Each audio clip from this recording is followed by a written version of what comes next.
windy. It is very windy. It started getting windy last night. I was actually sleeping yesterday, and I guess I didn't lock the deadlock on my front door. I forgot to, and while I was sleeping, my alarm went off, and that freaked me out real bad. It was like, oh, front door, whatever. You know, I got that little thing. It's like a little touchpad, and it's my alarm system. And man, that freaked me out yesterday. But it got super windy. And this morning, I took one of my animals to the vet. That little white calf sitting up front. He has yesterday I was out here just taking care of my cattle. And I was taking a look at him, and his testicles had swollen up real big. And so I was like, oh my God, I don't know what's going on, but his testicles are massive. Like they've gotten like 5 times their normal size. And so I took him to the vet today. And the vet showed me what to do. He told me just, I watched what he did. He didn't tell me what to do. I just watched what he did. So he put a second band on the bull. He put the second band on him, and then he took a knife and cut the bottom of the testicles open. And so I was like, okay, that's very easy. I can do that. And so yesterday I was looking at him from the back, and I was like, man, what is going on with this one? And I took a look at him, and his testicles had just swollen up real big. I mean, like 5 times the normal size. But the vet said it's not a big problem. And then he stuck him with a shot of antibiotics. And so, yep, I learned something new today. It cost me $20, and I learned something new. But that's my big thing, is that 99.99999% of things I do on my own. But every once in a while, if I see something that I don't understand, or I don't know what's going on, I'll do something like take him to the vet. So I took him to the vet. They stuck a second band on him and just took a knife and cut his testicular sac open. And so I watched them do it. It's very easy. And the thing is that the animal at this point, the vet was telling me that at this point he can't feel anything. He is completely numb naturally. He told me that I kind of jumped the gun. He said next time I would wait a little bit longer, and so just to give it a couple. But I've never seen I've banded I've castrated like 50 bulls, probably more, and I just haven't ever seen this happen before. And so when I saw what was going on yesterday, that just kind of, I was like, oh man, I think something's wrong. But he just stuck a second band on him, took a knife, cut the bottom of his sac open, cut the bottom of the testicular sac open, and then stuck him with a shot of antibiotics. And so now I know, and next time that this happens, I'll figure it out for myself. But I do like to band my bulls. The thing I figured out about banding was that if I band a bull, if I band them, they don't freak out. They do not freak out at all. Maybe they roll around for a day or two, but that's it. After that, it's like the vet told me, and he was right. He took a knife and just cut it straight open, and nothing. And the bull didn't even flinch. He didn't even have him. In that head gate. He didn't even have him in a head gate. He just put him in the chute, stuck a piece of metal pipe in front of him, and just grabbed a knife and cut the bottom of his sac open. And the bull didn't even flinch. And so, yeah, but that's a very after about a day or two, if the band is on real tight, after about 3 days or so, the bull is no longer able to feel anything in their testicles. And so I like to band my bulls. I like to band them. What I found about knife cutting, about cutting a bull is that they freak out. Like if you grab onto a bull that is and you just cut their testicles off with a knife, and you yank their testicles out, they're gonna freak out. They're gonna freak out real bad. And so that's one thing that I really like about banding. Banding is just the animals, they do not freak out at all. And so that's my preferred thing. And after about 3 days, the animals do not feel anything. Oh man, it is super windy. But yesterday I was saying that I was going to buy stock in the Ruger company. I was going to buy an options contract in the Ruger company. company the next time I feel like buying a gun. But I really thought about that idea, and here's the thing, right? Is that if I buy an options contract, I'm buying a derivative. And if I buy a derivative, there is a chance that the derivative goes to zero. There is a chance that I lose a lot of money. And so that's one thing that I was thinking about, and I was like, you know what? If I really feel like buying a gun right now, like, you know, because I have real nice, like, I have guns that I spent like $1,000 on. Like, I have one gun that I spent $1,000 on. I have another gun that I spent $700 on. And so, you know, I have like $1,700 worth of AR-15s, and they are in the upper to near the highest quality. You know, because for $1,000, I can get myself a very, very, very nice AR-15. If I just wait and I look around, I can buy myself a very high-end gun. And the thing about it, okay, so here was what I was thinking about yesterday. Like, if I buy a gun, the chance of that gun going to zero is not going to happen, because guns are a precious metal. Just like gold, silver, anything else, guns are a precious metal. At the end of the day, they are a precious metal. And so the chance of a gun going to zero is zero. Guns will always be valuable. It's just like these cattle. It's just like cattle. The cattle, guns, land, it doesn't matter. The chance of an animal like this, the chance of their value being zero is zero. As long as people eat beef, they will always be willing to buy. Somebody will always be willing to buy a bovine. As long as people eat beef, somebody will give money for an animal like this. And it's the same way with a gun. And it's the same way with land. And it's the same way with gold. And it's the same way with silver. They just have value. They have an intrinsic value to them. So people see them as valuable. And so when I buy a gun, the thing I like about buying a gun is that when I buy a gun, the chances of that gun going to zero is zero. And so, like, if I'm just looking around, you know, I've been in the gun market for a long time. Since I was 18 years old, I've been in the gun market for 14 years.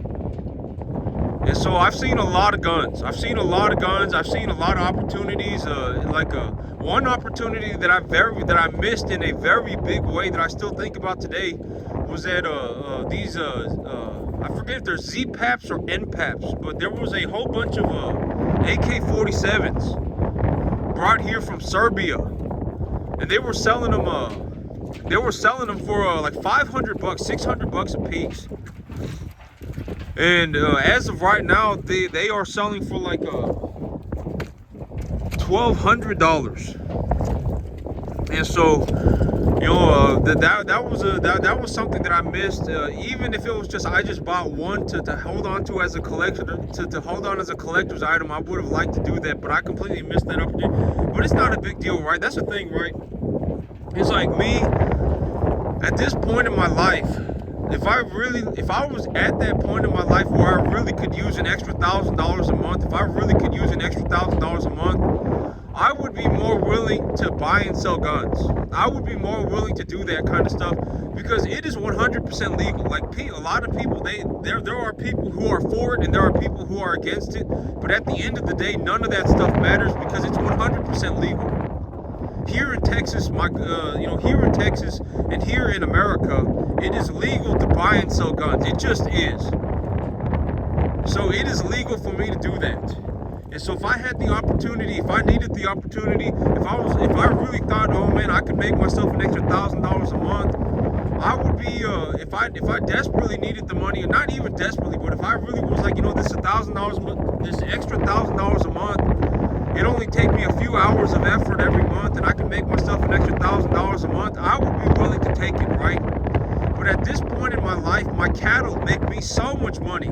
I make so much money running cattle that it's just not really a good investment of my time to sit around and go, oh man, I'm really gonna put in some effort this every month. I'm gonna really put in effort every single month to buy and sell guns so that I can make an extra $1,000, because I would be better off just putting that effort into my cattle business. But let's say, you know, like, let's say I just, keep my eyes on the gun market, and I find a very good deal on something like a Daniel Defense, or like a Geisley, or like a Sons of Liberty Gun Works, or a something in the very, very, very top end, Bravo Company, something in the very top end, Noveski.